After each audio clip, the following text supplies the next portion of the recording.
In the middle of the San Francisco Bay lies an island warehouse where a team of inventors imagines the future and builds it. It's going to blow your mind. It's fast-track prototyping. But are a few weeks long enough to turn wild ideas into reality?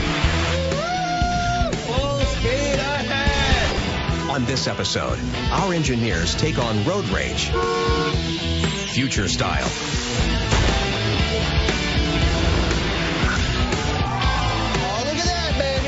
Can cutting-edge biofeedback and mind control technology make road rage a thing of the past? Yuri Geller, eat your heart out.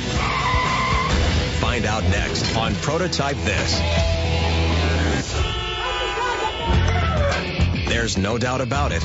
Road rage is a serious problem. Move, buddy! So serious that in a recent AAA study, over 60% of drivers admitted to popping a vein behind the wheel.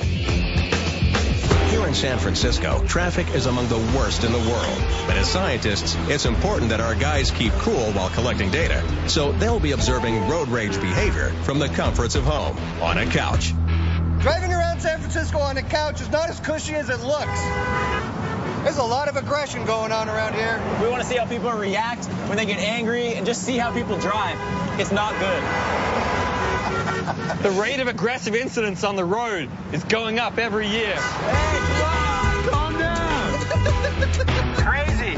Let's face it, American drivers just need to chill out. We've got a great idea for a build.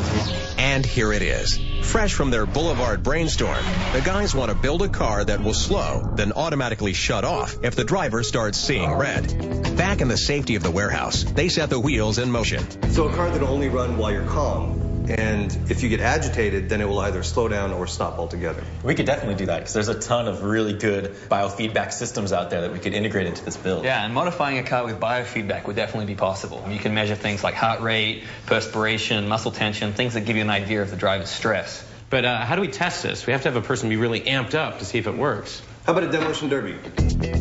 No, seriously.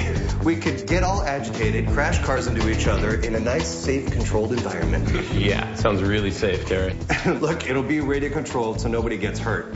It'll still have the same intensity, so the biofeedback systems will be able to register everything. All right, so what do we need to get this thing going? Cars? Right. Some sort of biofeedback system. Yeah, we're going to have to do some research into that. One thing I'm concerned about is if you're just, driving this like remote controlling or radio controlling a car, it's not going to feel very, like a visceral experience. Right. So we're going to have in some kind of remote cockpit that feels like you're driving a car and is kind of giving the visual perspective of being inside the vehicle. We'll need to radio control the cars. Right. So that's a tremendous amount of work. I'm probably going to have to get some help in on that one. I'll build those remote control cockpits. And we should look into the biofeedback systems. All right, what's our schedule for all of this? So I got to suss out some cars and find a track and book it. So what do you guys think? Can we do this in about 10 days? That's going to be tight. Yeah, it's pushing it. Let's do it. Okay. It's definitely an aggressive build. I like being able to just throw stuff together and see if it works. After all, this is a prototype to prove a concept. It doesn't have to look pretty. I mean, 10 days is tight, but I think we can do it. The guys will attempt to prototype road rage-proof vehicles that will monitor a driver's biofeedback to slow a car down as its driver becomes agitated, and even pull off the road into a cool-down zone if the driver becomes enraged. The key to this build is biofeedback, which is a way to monitor the body's stress level by measuring breath rate, heart rate, and how much a person sweats. So while Terry goes to scout for cars, Joe, Mike, and Zaz hit the road to Emotive Systems to check out a new brainwave technology, a video game system that uses mind control. Who wants to give it a try? Joe Grand's mind is the perfect match for this machine, so he's the first subject for this experiment.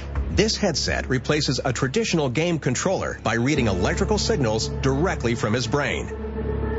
With the headset reading Joe's thoughts, he must now calm himself and focus. And after a few moments, the headset allows him to lift a virtual boulder using only the power of his mind. Yes! But as soon as Joe loses concentration, his Jedi mind tricks fall apart and the boulder falls to the ground. The emotive headset is measuring minute electrical signals from the brain and converting those into signals that can control a video game console. We're hoping we can remove it from the video game environment and use it to actually control real cars for our demolition derby. Now it's Zaz's turn. In this game, he uses his mind to push a virtual cube. Yeah. Wow. With the emotive headset, you need to think of something that you can repeat. So you repeat that exact same thought. I tried a few things and I had a lot of trouble, but what I really got to work was just meditating. And that put me in the same mindset every time. With part 1 of the prototype, the mind control, under control. Part 2 is to find some cars for the car carnage. And that means it's destination junkyard. We got to pick our own cars. You know, this car is going to end up being an extension of you. It's going to be responding to how you think and how your emotional state is. That's a pimpin' ride. We're going to interface all sorts of biofeedback mechanisms, so you'll be able to actually control the car using the way your body is reacting. Ow. Now this is what we're looking for. Found my car! With all 4 cars found, the boys now have to make sure their vehicles will survive the derby long enough to know if the road rage technology works. We're going to have to figure out how and where we're going to reinforce these cars. So the best way that I think to figure out what we're going to have to reinforce is to actually tear the car apart. Basically, we're just going to smash a car. This is important structural research to find vulnerable areas of the car. Smashing things like the bumpers. You can see this bumper. It's tough. Bumper test. Bumper test! The engine compartment.